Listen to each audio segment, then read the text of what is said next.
Hey, English learners! Welcome back to the English Leap podcast, your go-to podcast for learning English and improving your life. I'm Erin. And I'm Evan. How's it going, Aaron? Pretty good. How was your weekend? Oh, it was great. I went to this cafe in town. The one with those beautifully crafted pastries and the cozy atmosphere. It was just so, what's the word? I forgot. Oh no! Come on, you've got this. What kind of word are we talking about here? It's a fancy word. It means something really beautiful and special, like the whole vibe of the place was delicate, refined, and kind of perfect. Could it be elegant? Close, but it's more elevated, like something rare and almost too good to be true. What about luxurious? Not quite. It's softer, more poetic. A word you'd use to describe an experience that feels like a masterpiece. Wait, exquisite. Yes, that's it. Exquisite. I knew it started with an E. That's the perfect word for the cafe. The pastries, the atmosphere, it's totally exquisite. Exactly. I really wanted to use that word to sound all fancy and impress everyone listening, but nope. Brain freeze. Well, you got it eventually. And actually, that's a great lead-in to today's topic. How to make sure words like exquisite don't just slip out of your memory. Perfect. Let's break it down. Oh, and before we dive into all the fun strategies for remembering new words, we've got something special for you. Yes, we've created a free PDF guide that goes with this episode. It's packed with all the key points we'll discuss today, plus comprehension and grammar exercises to help you practice and lock in what you've learned. And trust me, you don't want to miss this one.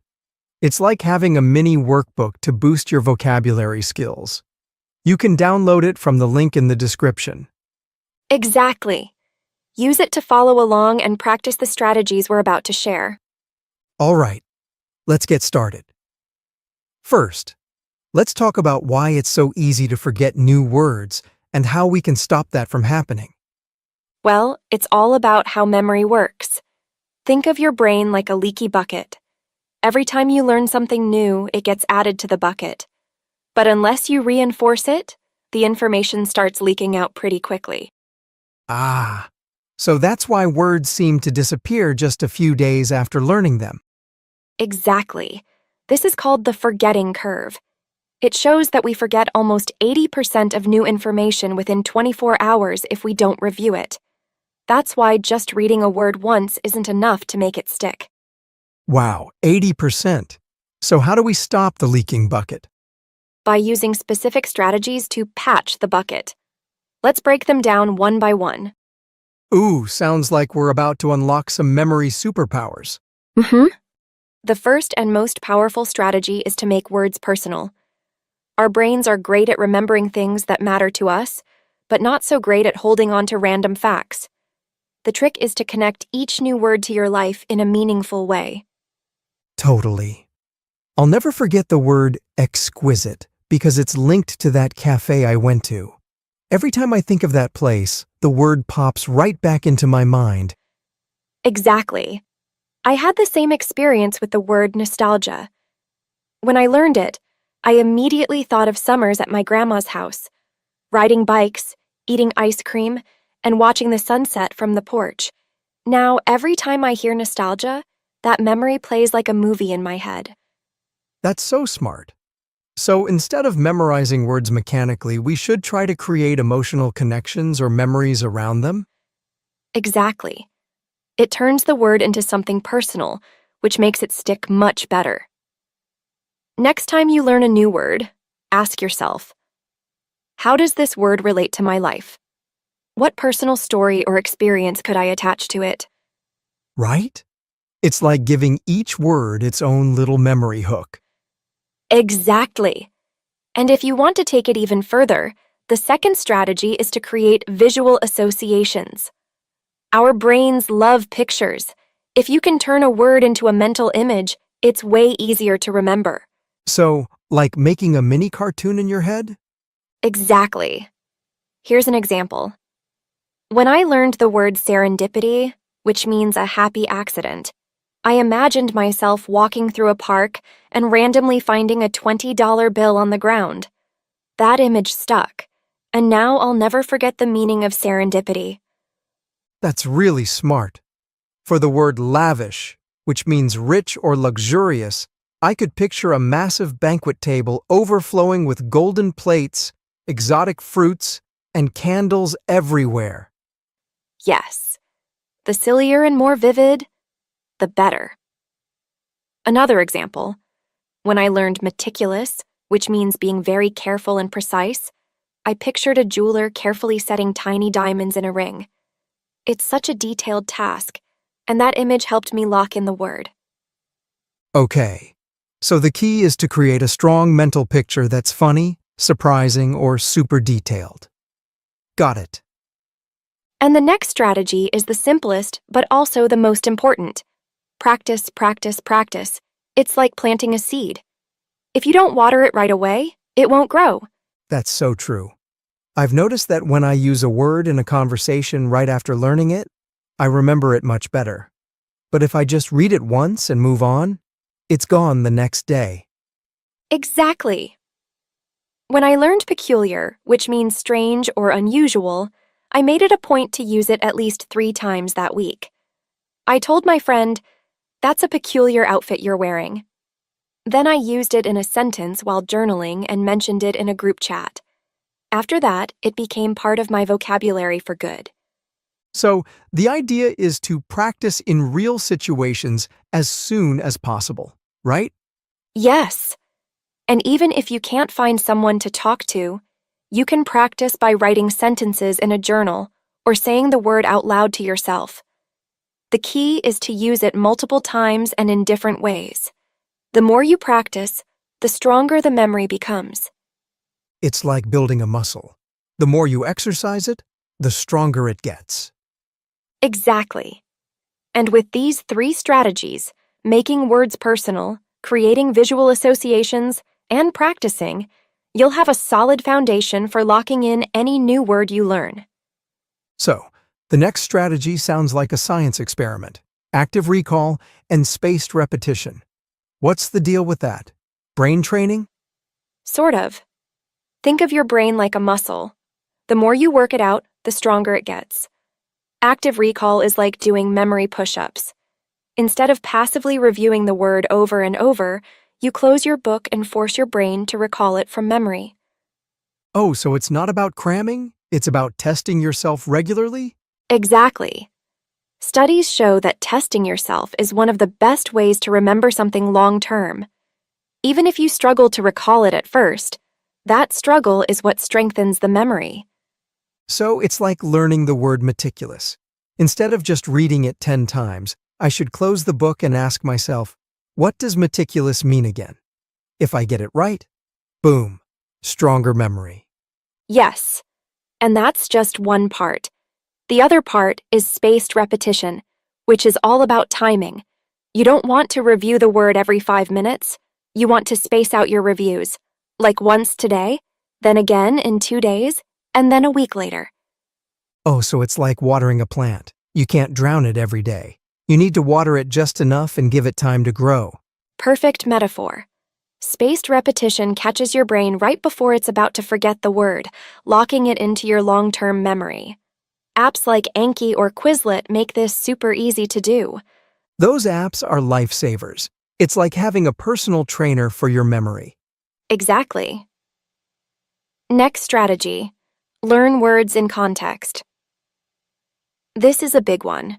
Memorizing words in isolation is like trying to remember puzzle pieces without seeing the full picture. Right. It's like trying to remember random ingredients without knowing what recipe you're making. Exactly. When you learn words in context, you see how they behave in a sentence, and that makes them stick better. Take the word frigid, for example. If you just memorize the definition, extremely cold, you might forget it. But if you see it in a sentence like, "The wind was so frigid it felt like my face turned into an icicle," it paints a vivid picture in your mind. I've been there. That frigid wind is no joke. What about peculiar? It's much easier to remember if you use it in a sentence like, he has a peculiar habit of eating cereal with a fork. Ha ha ha. That's a great example. Context makes words like nostalgic and sophisticated easier to recall because you can connect them to real-life situations, like feeling nostalgic while looking at old photos or describing a friend's fashion style as sophisticated. So the key is to use words in full sentences or stories. That way, they're not just floating around in my brain like loose coins. Exactly. And if you read books or watch TV shows in English, you'll start picking up words naturally in context without even realizing it. Oh, that's a great tip. Totally. And now for my favorite strategy, teaching. If you want to remember a word forever, teach it to someone else. Oh, I've heard that before. Why does it work? Because teaching forces you to explain the word in your own way, which strengthens the memory. Plus, you repeat it multiple times while explaining it, which reinforces it even more. So it's like building a roadmap for the word in your brain. If you're teaching it, you have to take the scenic route, which helps you really understand it. Exactly. Here's an example.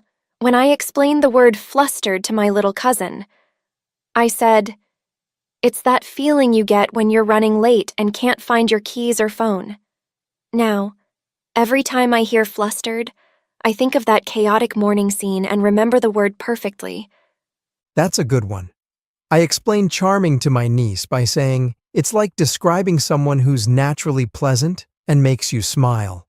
Like the barista who always gives me an extra cookie. Ha ha ha. Yes, teaching makes you a better learner and helps someone else too. So, the next time you learn a word, find a friend, sibling, or even your dog and explain it to them. My dog's about to get the vocabulary lesson of his life. Poor dog, he's about to become bilingual.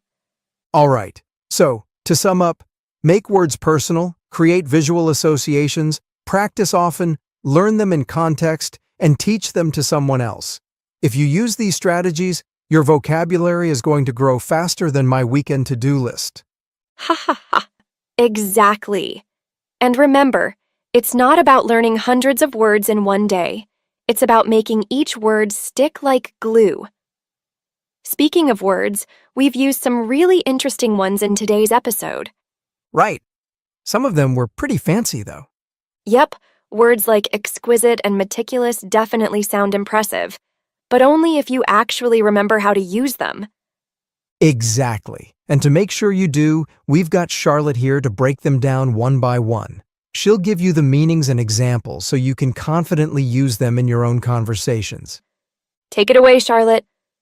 Thanks, Aaron and Evan. Hi, everyone.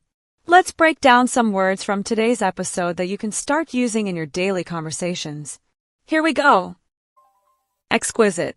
Meaning, beautiful, elegant, or finely detailed. Example. The restaurant had an exquisite menu filled with gourmet dishes. This word is perfect when you want to describe something truly special, like a beautifully crafted cake or an elegant piece of jewelry. Frigid. Meaning, extremely cold. Example, the weather was so frigid that we had to stay indoors all day. You'll often hear this word when describing harsh weather. It's more intense than just saying cold. Serendipity. Meaning, a happy accident or pleasant surprise. Example, it was pure serendipity that I ran into an old friend at the airport. This is one of my favorite words. It makes any coincidence sound magical. Meticulous. Meaning, extremely careful and precise. Example, she's meticulous about organizing her workspace. If you know someone who pays close attention to every little detail, this is the perfect word to describe them. Peculiar. Meaning, strange or unusual. Example, he has a peculiar habit of eating pizza with a fork. Peculiar can sound a little playful or mysterious. It depends on how you use it. Lavish. Meaning, rich, luxurious, or extravagant. Example, the party was a lavish affair with golden decorations and gourmet food. If something is over the top fancy, lavish is your word. Nostalgic, meaning sentimental longing for the past. Example: looking at my old school photos always makes me nostalgic. It's the perfect word when you feel a little emotional remembering good times from the past. Sophisticated, meaning elegant, refined, or well-educated. Example: her outfit was so sophisticated, it looked like something out of a fashion magazine. Use this word when you want to describe someone or something with class and style. Flustered, meaning nervous or confused. Example: I always get flustered when I can't find my phone while running late. It's that chaotic feeling when nothing seems to go right, like losing your keys at the worst possible time. Charming, meaning pleasant and attractive. Example: the little bookstore was so charming, I didn't want to leave. This is a sweet word to describe someone or something that makes you smile, like a cozy cafe or a friendly neighbor. And there you have it, 10 fantastic words that you can start using today. Try them out in your conversations and see how many you can remember. Thanks, Charlotte. Those were spot on. All right, that's it for today's episode. We hope you had fun and learned something new. Don't forget to grab the free PDF guide for extra practice. It's packed with all the tips we discussed today. Until next time, keep learning, stay curious, and we'll see you in the next episode of the English Leap podcast.